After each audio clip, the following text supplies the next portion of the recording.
ಓಂ ಶಾಂತಿ. ತಾರೀಖು 11/8/2025 ಪ್ರಾತಃ ಮುರುಳಿ. ಮಧುರ ಮಕ್ಕಳೇ, ನೀವು ವಿದ್ಯೆಯಿಂದ ತಮ್ಮ ಕರ್ಮಾತೀತ ಸ್ಥಿತಿಯನ್ನು ಮಾಡಿಕೊಳ್ಳಬೇಕು. ಜೊತೆ ಜೊತೆಯಲ್ಲಿ ಪತಿತರಿಂದ ಪಾವನರನ್ನಾಗಿ ಮಾಡುವ ಮಾರ್ಗವನ್ನು ತೋರಿಸಬೇಕು. ಆತ್ಮಗಳ ಸೇವೆ ಮಾಡಬೇಕು. ಪ್ರಶ್ನೆ: ಯಾವ ಮಂತ್ರವು ನೆನಪಿದ್ದಾಗ ಪಾಪಕರ್ಮಗಳಿಂದ ಪಾರಾಗಿ ಬಿಡುತ್ತೀರಿ? ಉತ್ತರ: ತಂದೆಯು ಮಂತ್ರವನ್ನು ಕೊಟ್ಟಿದ್ದಾರೆ, ಕೆಟ್ಟದ್ದನ್ನು ಕೇಳಬೇಡಿ, ಕೆಟ್ಟದ್ದನ್ನು ನೋಡಬೇಡಿ. ಇದೇ ಮಂತ್ರವನ್ನು ನೆನಪಿಟ್ಟುಕೊಳ್ಳಿ. ನೀವು ನಿಮ್ಮ ಕರ್ಮೇಂದ್ರಿಯಗಳಿಂದ ಯಾವುದೇ ಪಾಪವನ್ನು ಮಾಡಬಾರದು. ಕಲಿಯುಗದಲ್ಲಿ ಎಲ್ಲರಿಂದಲೂ ಪಾಪಕರ್ಮವೇ ಆಗುತ್ತದೆ. ಆದ ಕಾರಣ ತಂದೆಯು ಈ ಯುಕ್ತಿಯನ್ನು ತಿಳಿಸುತ್ತಾರೆ. ಪವಿತ್ರತೆಯ ಗುಣವನ್ನು ಧಾರಣೆ ಮಾಡಿ. ಇದೇ ನಂಬರ್ 1 ಗುಣವಾಗಿದೆ. ಓಂ ಶಾಂತಿ. ಮಕ್ಕಳು ಯಾರ ಮುಂದೆ ಕುಳಿತಿದ್ದೀರಿ? ಬುದ್ಧಿಯಲ್ಲಿ ನಾವು ಪತೀತ ಪಾವನ ಸರ್ವರ ಸದ್ಗತಿದಾತ ನಮ್ಮ ಬೇಹದ್ದಿನ ತಂದೆಯ ಮುಂದೆ ಕುಳಿತಿದ್ದೇವೆ ಎಂದು ವಿಚಾರ ಬರುತ್ತದೆ. ಭಲೆ ಬ್ರಹ್ಮರವರ ದೇಹದಲ್ಲಿದ್ದರೂ ತಂದೆಯನ್ನು ನೆನಪು ಮಾಡಿ. ಮನುಷ್ಯರು ಯಾರಿಗೂ ಸದ್ಗತಿಯನ್ನು ಕೊಡುವುದಕ್ಕಾಗುವುದಿಲ್ಲ. ಮನುಷ್ಯರಿಗೆ ಪತೀತ ಪಾವನ ಎಂದು ಹೇಳಲಾಗುವುದಿಲ್ಲ. ಮಕ್ಕಳು ತಮ್ಮನ್ನು ಆತ್ಮವೆಂದು ತಿಳಿಯಬೇಕು. ನಾವೆಲ್ಲ ಆತ್ಮಗಳಿಗೆ ತಂದೆಯು ಪರಮಾತ್ಮನಾಗಿದ್ದಾರೆ. ಆ ತಂದೆಯು ನಮ್ಮನ್ನು ಸ್ವರ್ಗಕ್ಕೆ ಮಾಲೀಕರನ್ನಾಗಿ ಮಾಡುತ್ತಿದ್ದಾರೆ. ಇದನ್ನು ಮಕ್ಕಳು ತಿಳಿಯಬೇಕು ಹಾಗೂ ಖುಷಿಯಲ್ಲಿಯೂ ಇರಬೇಕು. ಇದು ಸಹ ಮಕ್ಕಳಿಗೆ ತಿಳಿದಿದೆ. ನಾವು ನರಕವಾಸಿಗಳಿಂದ ಸ್ವರ್ಗವಾಸಿಗಳಾಗುತ್ತಿದ್ದೇವೆ. ಬಹಳ ಸಹಜವಾದ ಮಾರ್ಗವು ಸಿಗುತ್ತಿದೆ. ಕೇವಲ ನೆನಪು ಮಾಡಬೇಕು ಹಾಗೂ ತಮ್ಮಲ್ಲಿ ದೈವಿ ಗುಣಗಳನ್ನು ಧಾರಣೆ ಮಾಡಿಕೊಳ್ಳಬೇಕು. ತಮ್ಮನ್ನು ಪರಿಶೀಲನೆ ಮಾಡಿಕೊಳ್ಳಬೇಕು. ನಾರದನ ಉದಾಹರಣೆಯೂ ಇದೆಯಲ್ಲವೇ? ಈ ಎಲ್ಲಾ ದೃಷ್ಟಾಂತಗಳನ್ನು ಜ್ಞಾನಸಾಗರ ತಂದೆಯೇ ಕೊಡುತ್ತಿದ್ದಾರೆ. ತಂದೆಯು ಕೊಟ್ಟಿರುವಂತಹ ದೃಷ್ಟಾಂತಗಳನ್ನೇ ಸನ್ಯಾಸಿಗಳು ತಿಳಿಸುತ್ತಿದ್ದಾರೆ. ಇದನ್ನು ಭಕ್ತಿ ಮಾರ್ಗದಲ್ಲಿ ಕೇವಲ ಗಾಯನ ಮಾಡುತ್ತಾರೆ. ಅವರು ಆಮೆಯ, ಸರ್ಪದ, ಭ್ರಮರಿಯ ದೃಷ್ಟಾಂತವನ್ನು ಕೊಡುತ್ತಾರೆ. ಆದರೆ ಯಥಾರ್ಥವಾದ ಅರ್ಥ ಗೊತ್ತಿಲ್ಲ. ತಂದೆಯು ತಿಳಿಸಿರುವ ದೃಷ್ಟಾಂತಗಳನ್ನು ಭಕ್ತಿ ಮಾರ್ಗದಲ್ಲಿ ಪುನರಾವರ್ತನೆ ಮಾಡುತ್ತಾರೆ. ಕಳೆದು ಹೋಗಿರುವುದೇ ಭಕ್ತಿ ಮಾರ್ಗವಾಗುತ್ತದೆ.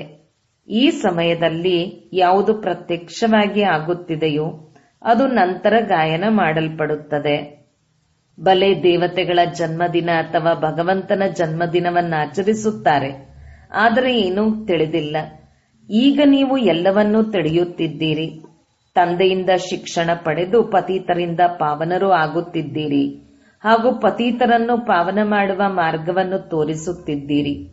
ಇದು ನಿಮ್ಮದು ಮುಖ್ಯವಾದ ಆತ್ಮೀಯ ಸೇವೆಯಾಗಿದೆ.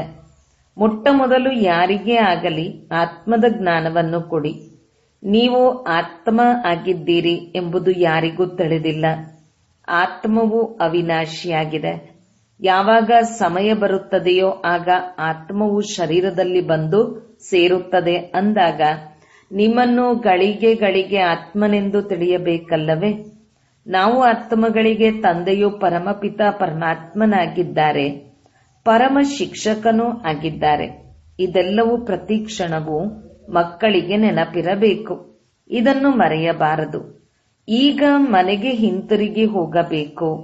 ವಿನಾಶವು ಮುಂದೆ ನಿಂತಿದೆ. ಸತ್ಯಯುಗದಲ್ಲಿ ದೈವಿ ಪರಿವಾರವು ಬಹಳ ಚಿಕ್ಕದಾಗಿರುತ್ತದೆ. ಕಲಿಯುಗದಲ್ಲಿ ಎಷ್ಟೊಂದು ಮಂದಿ ಮನುಷ್ಯರಿದ್ದಾರೆ. ಅನೇಕ ಧರ್ಮ, ಅನೇಕ ಮತಗಳಿವೆ. ಸತ್ಯಯುಗದಲ್ಲಿ ಇದ್ಯಾವುದೂ ಇರುವುದಿಲ್ಲ. ಮಕ್ಕಳಿಗೆ ಇಡೀ ದಿನ ಬುದ್ಧಿಯಲ್ಲಿ ಇದೇ ಮಾತುಗಳು ಬರುತ್ತಿರಬೇಕು. ಇದು ವಿದ್ಯೆಯಾಗಿದೆ. ಆ ವಿದ್ಯೆಯಲ್ಲಿಯೂ ಅನೇಕ ಪುಸ್ತಕಗಳಿರುತ್ತವೆ. ಪ್ರತಿ ತರಗತಿಗೂ ಹೊಸ ಹೊಸ ಪುಸ್ತಕಗಳನ್ನು ಖರೀದಿ ಮಾಡಬೇಕಾಗುತ್ತದೆ. ಇಲ್ಲಿ ಯಾವುದೇ ಪುಸ್ತಕದ ಅಥವಾ ಶಾಸ್ತ್ರದ ಮಾತಿಲ್ಲ. ಇದರಲ್ಲಿ ಒಂದೇ ಮಾತು, ಒಂದೇ ವಿದ್ಯಾಭ್ಯಾಸವಿದೆ. ಇಲ್ಲಿ ಯಾವಾಗ ಬ್ರಿಟಿಷ್ ಸರ್ಕಾರವಿತ್ತು, ರಾಜರುಗಳ ರಾಜ್ಯವಿತ್ತು, ಆಗ ಸ್ಟ್ಯಾಂಪ್ನಲ್ಲಿಯೂ ರಾಜರಾಣಿಯರ ವಿನಃ ಇನ್ಯಾವುದೇ ಭಾವಚಿತ್ರಗಳನ್ನು ಹಾಕುತ್ತಿರಲಿಲ್ಲ. ಇತ್ತೀಚಿನ ದಿನಗಳಲ್ಲಿ ನೋಡಿದಾಗ ಯಾರೆಲ್ಲ ಭಕ್ತರು ಇದ್ದು ಹೋಗಿದ್ದಾರೆಯೋ ಅವರ ಭಾವಚಿತ್ರಗಳನ್ನು ಹಾಕಿ ಸ್ಟ್ಯಾಂಪ್ ಮಾಡುತ್ತಾರೆ. ಈ ಲಕ್ಷ್ಮೀನಾರಾಯಣರ ರಾಜ್ಯವಿದ್ದಾಗ ಚಿತ್ರದಲ್ಲಿಯೂ ಒಬ್ಬರದೇ ಮಹಾರಾಜ ಮಹಾರಾಣಿಯರದು ಇರುತ್ತದೆ. ಯಾವ ದೇವತೆಗಳು ಇದ್ದು ಹೋಗಿದ್ದಾರೆ ಅವರ ಚಿತ್ರವು ಅಳಿಸಿ ಹೋಗಿದೆ ಎನ್ನುವ ಮಾತಿಲ್ಲ. ತುಂಬಾ ಹಳೆಯ ದೇವತೆಗಳ ಚಿತ್ರ ಮನಪೂರ್ವಕವಾಗಿ ಒಪ್ಪಿಕೊಳ್ಳುತ್ತಾರೆ. ಏಕೆಂದರೆ ಶಿವತಂದೆಯ ನಂತರ ದೇವತೆಗಳಿಗೆ ಆದ್ಯತೆ ಇದೆ. ಇವೆಲ್ಲ ಮಾತುಗಳನ್ನು ನೀವು ಮಕ್ಕಳು ಧಾರಣೆ ಮಾಡುತ್ತೀರಿ. ಏಕೆಂದರೆ ಬೇರೆಯವರಿಗೆ ಮಾರ್ಗ ತೋರಿಸುವುದಕ್ಕಾಗಿ. ಇದು ಖಂಡಿತವಾಗಿ ಭಿನ್ನವಾದ ವಿದ್ಯೆಯಾಗಿದೆ. ನೀವೇ ಇದನ್ನು ಕೇಳಿದ್ದೀರಿ, ಪದವಿಯನ್ನು ಪಡೆದಿದ್ದೀರಿ. ಮತ್ಯಾರಿಗೂ ಇದು ತಿಳಿದಿಲ್ಲ. ನಿಮಗೆ ರಾಜಯೋಗವನ್ನು ಪರಮಪಿತ ಪರಮಾತ್ಮನೇ ಕಲಿಸುತ್ತಿದ್ದಾರೆ. ಮಹಾಭಾರತ ಯುದ್ಧವು ಪ್ರಸಿದ್ಧವಾಗಿದೆ. ಏನಾಗುತ್ತದೆ ಎಂಬುದನ್ನು ಮುಂದೆ ನೋಡುತ್ತೀರಿ. ಮನುಷ್ಯರು ಏನೆಲ್ಲವನ್ನು ಹೇಳುತ್ತಾರೆ, ದಿನಪ್ರತಿದಿನ ಮನುಷ್ಯರಿಗೆ ಟಚ್ ಆಗುತ್ತದೆ. 3ನೆಯ ಮಹಾಭಾರತ ಯುದ್ಧವು ನಡೆಯುತ್ತದೆ ಎಂದು ಹೇಳುತ್ತಾರೆ. ನೀವು ಮಕ್ಕಳು ಇದಕ್ಕೆ ಮುಂಚಿತವಾಗಿ ಈ ವಿದ್ಯಾಭ್ಯಾಸದಿಂದ ಕರ್ಮಾತೀತ ಸ್ಥಿತಿಯನ್ನು ಪ್ರಾಪ್ತಿ ಮಾಡಿಕೊಳ್ಳಬೇಕು. ಆದರೆ ಅಸುರರಿಗೆ ಹಾಗೂ ದೇವತೆಗಳಿಗೆ ಯುದ್ಧವಾಯಿತು ಎನ್ನುವುದು ನಡೆದಿಲ್ಲ. ಈ ಸಮಯದಲ್ಲಿ ನೀವು ಬ್ರಾಹ್ಮಣ ಸಂಪ್ರದಾಯದವರಾಗಿದ್ದೀರಿ. ಮತ್ತೆ ನೀವು ದೈವಿ ಸಂಪ್ರದಾಯದವರು ಆಗುತ್ತೀರಿ. ಆ ಕಾರಣ ಈ ಜನ್ಮದಲ್ಲಿ ದೈವಿ ಗುಣ ಧಾರಣೆಯನ್ನು ಮಾಡುತ್ತೀರಿ. ಪವಿತ್ರತೆಯು ನಂಬರ್ 1 ದೈವಿ ಗುಣವಾಗಿದೆ. ನೀವು ಶರೀರದ ಮುಖಾಂತರ ಎಷ್ಟೊಂದು ಪಾಪಗಳನ್ನು ಮಾಡುತ್ತಾ ಬಂದಿದ್ದೀರಿ. ಆತ್ಮಕ್ಕೆ ಹೇಳಲಾಗುತ್ತದೆ ಪಾಪಾತ್ಮ. ಆತ್ಮವು ಈ ಕರ್ಮೇಂದ್ರಿಯಗಳಿಂದ ಎಷ್ಟೊಂದು ಪಾಪ ಮಾಡುತ್ತಾ ಬಂದಿದೆ. ಈಗ ಕೆಟ್ಟದ್ದನ್ನು ಕೇಳಬೇಡಿ, ಕೆಟ್ಟದ್ದನ್ನು ನೋಡಬೇಡಿ. ಯಾರಿಗೆ ಹೇಳಲಾಗುತ್ತದೆ? ಆತ್ಮಕ್ಕೆ. ಆತ್ಮವೇ ಕಿವಿಗಳಿಂದ ಕೇಳಿಸಿಕೊಳ್ಳುತ್ತದೆ. ತಂದೆಯು ನೀವು ಮಕ್ಕಳಿಗೆ ಸ್ಮೃತಿ ತರಿಸುತ್ತಿದ್ದಾರೆ. ನೀವು ಆದಿ ಸನಾತನ ದೇವಿ ದೇವತಾ ಧರ್ಮದವರಾಗಿದ್ದೀರಿ. ಚಕ್ರದಲ್ಲಿ ಸುತ್ತುತ್ತಾ ಬಂದಿದ್ದೀರಿ. ಈಗ ಪುನಃ ಅವರೇ ನೀವಾಗಬೇಕು. ಈ ಮಧುರ ಸ್ಮೃತಿಯು ಬರುವುದರಿಂದ ಪವಿತ್ರರಾಗುವ ಧೈರ್ಯವು ಬರುತ್ತದೆ. ನಾವು ಹೇಗೆ 84 ಜನ್ಮ ಪಡೆಯುತ್ತಾ ಬಂದೆವು ಎಂಬುದು ನಿಮ್ಮ ಬುದ್ಧಿಯಲ್ಲಿದೆ.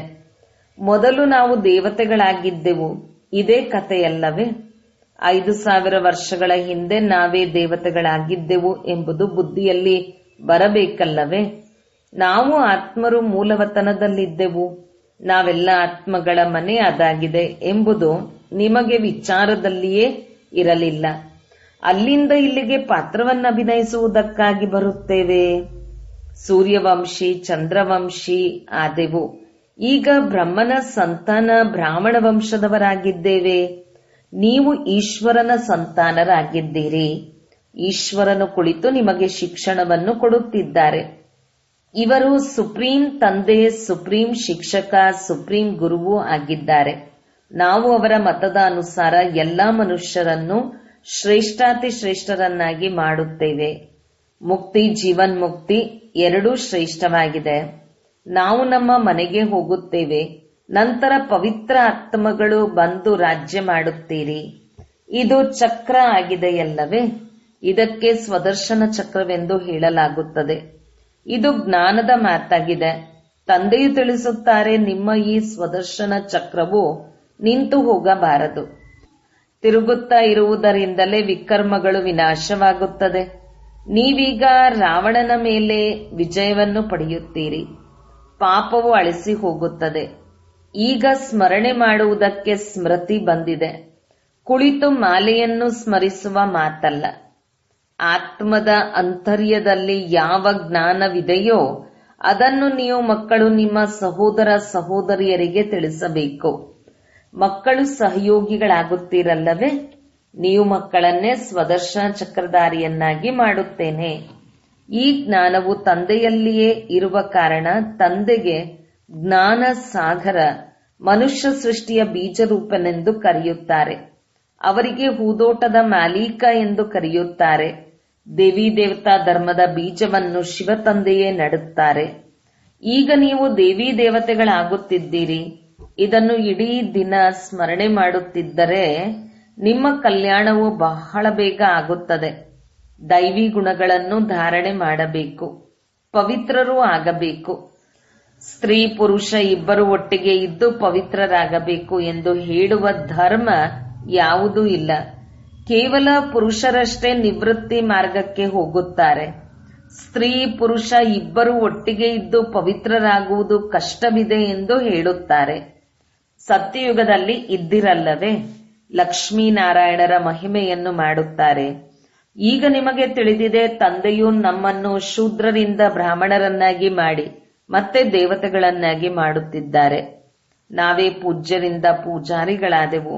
ಯಾವಾಗ ವಾಮ ಮಾರ್ಗದಲ್ಲಿ ಹೋಗುತ್ತೇವೆಯೋ ಆಗ ಶಿವನ ಮಂದಿರವನ್ನು ಕಟ್ಟಿಸಿ ಪೂಜೆ ಮಾಡಿದೆವು. ನೀವು ಮಕ್ಕಳಿಗೆ ನಿಮ್ಮ 84 ಜನ್ಮಗಳ ಜ್ಞಾನವೂ ಇದೆ.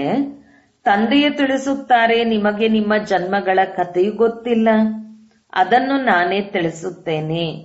ಇಂತಹ ಮಾತುಗಳನ್ನು ಯಾವುದೇ ಮನುಷ್ಯರು ಹೇಳಲು ಸಾಧ್ಯವಿಲ್ಲ. ಈಗ ತಂದೆಯು ನಿಮ್ಮನ್ನು ಸ್ವದರ್ಶನ ಚಕ್ರಧಾರಿಯನ್ನಾಗಿ ಮಾಡುತ್ತಿದ್ದಾರೆ. ನೀವು ಆತ್ಮರು ಪವಿತ್ರರಾಗುತ್ತಿದ್ದೀರಿ. ಶರೀರವಂತೂ ಇಲ್ಲಿ ಪವಿತ್ರವಾಗುವುದಿಲ್ಲ. ಆತ್ಮವು ಪವಿತ್ರವಾಗಿ ಬಿಟ್ಟರೆ ಈ ಅಪವಿತ್ರ ಶರೀರವನ್ನು ಬಿಟ್ಟು ಬಿಡುತ್ತದೆ. ಎಲ್ಲ ಆತ್ಮಗಳು ಪವಿತ್ರರಾಗಿ ಹಿಂತಿರುಗಬೇಕು. ಪವಿತ್ರ ಪ್ರಪಂಚವು ಈಗ ಸ್ಥಾಪನೆಯಾಗುತ್ತಿದೆ. ಬಾಕಿ ಉಳಿದವರು ಧರ್ಮದ ಅನುಸಾರ ಮನೆಗೆ ತಲುಪುತ್ತಾರೆ. ಇದನ್ನು ನೆನಪಿಟ್ಟುಕೊಳ್ಳಿ. ತಂದೆಯು ನೆನಪಿನ ಜೊತೆಯಲ್ಲಿ ಮನೆಯನ್ನು ಖಂಡಿತವಾಗಿ ನೆನಪು ಮಾಡಬೇಕು. ಏಕೆಂದರೆ ಈಗ ಹಿಂತಿರುಗಿ ಮನೆಗೆ ಹೋಗಬೇಕು.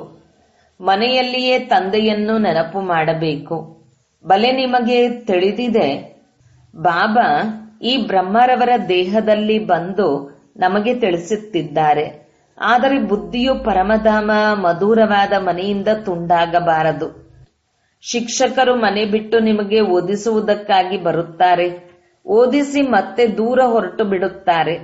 ಸೆಕೆಂಡಿನಲ್ಲಿ ಎಲ್ಲಿಗೆ ಬೇಕಾದರೂ ಹೋಗಬಹುದು. ಆತ್ಮವು ಎಷ್ಟು ಚಿಕ್ಕ ಬಿಂದುವಾಗಿದೆ ಎಂಬುದು ಆಶ್ಚರ್ಯವಾದ ಮಾತಲ್ಲವೇ? ತಂದೆಯು ಆತ್ಮದ ಜ್ಞಾನವನ್ನು ಕೊಟ್ಟಿದ್ದಾರೆ. ಸ್ವರ್ಗದಲ್ಲಿ ಯಾವುದೇ ಕೊಳಕು ವಸ್ತುಗಳು ಇರುವುದಿಲ್ಲವೆಂಬುದು ನಿಮಗೆ ತಿಳಿದಿದೆ.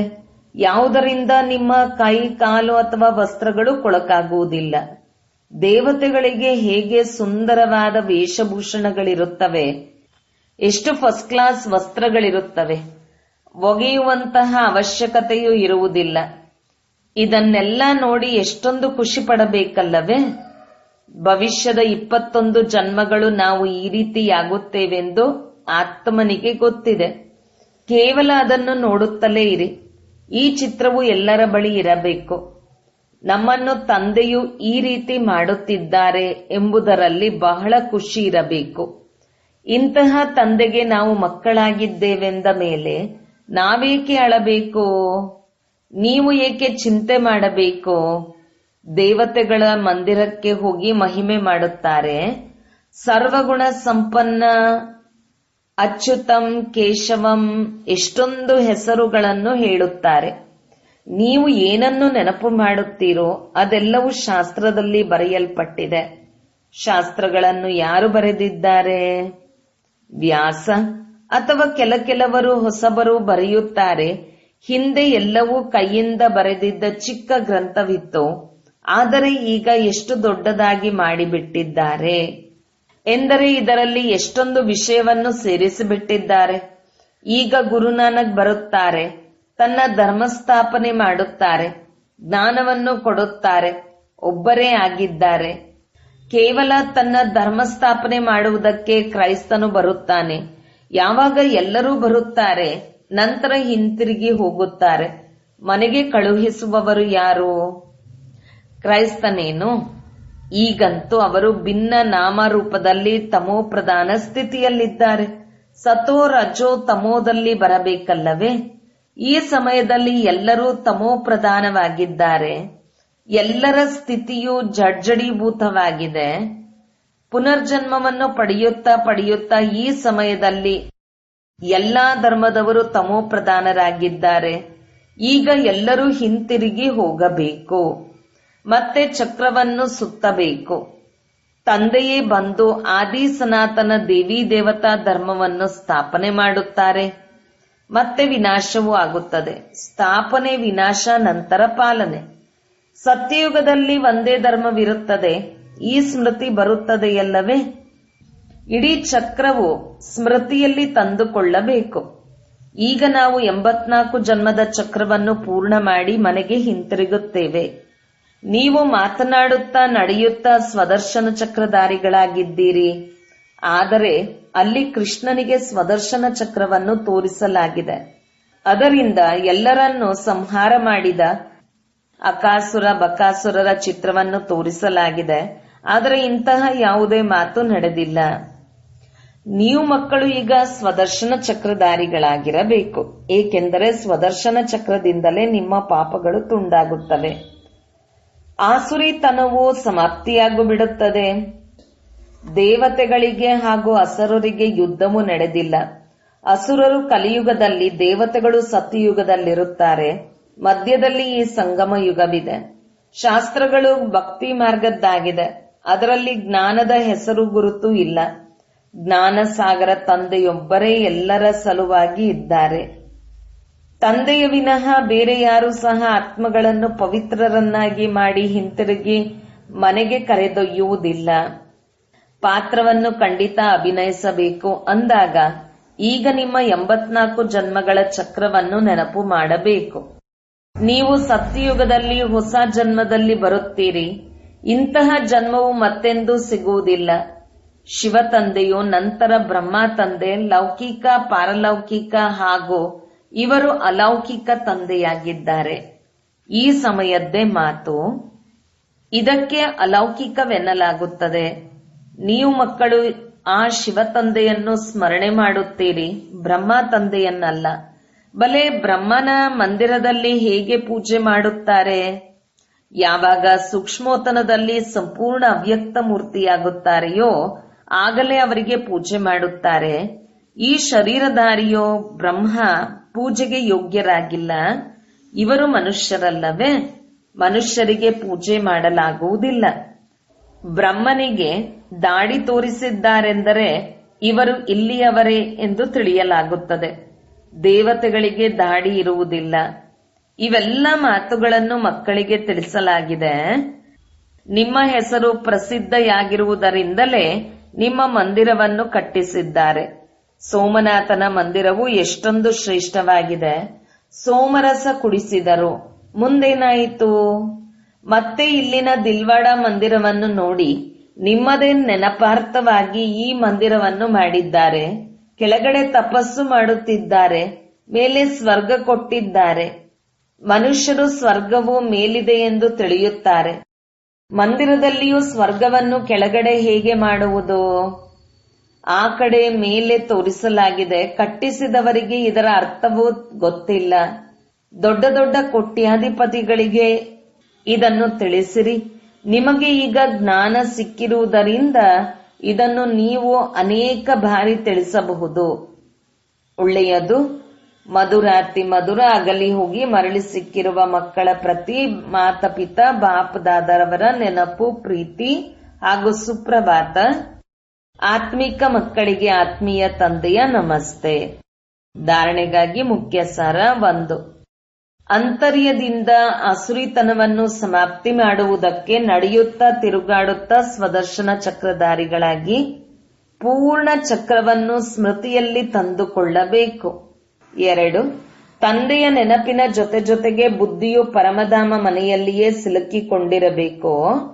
ತಂದೆಯು ಯಾವ ಸ್ಮೃತಿಯನ್ನು ತರಿಸುತ್ತಿದ್ದಾರೆಯೋ ಅದನ್ನು ಸ್ಮರಣೆ ಮಾಡುತ್ತಾ ನಿಮ್ಮ ಕಲ್ಯಾಣ ಮಾಡಿಕೊಳ್ಳಿ. ವರದಾನ: ಸರ್ವಗುಣ ಸಂಪನ್ನ ಆಗುವುದರ ಜೊತೆ ಜೊತೆ ಯಾವುದಾದರೂ ಒಂದು ವಿಶೇಷತೆಯಲ್ಲಿ ವಿಶೇಷ ಪ್ರಭಾವಶಾಲಿ ಭವ.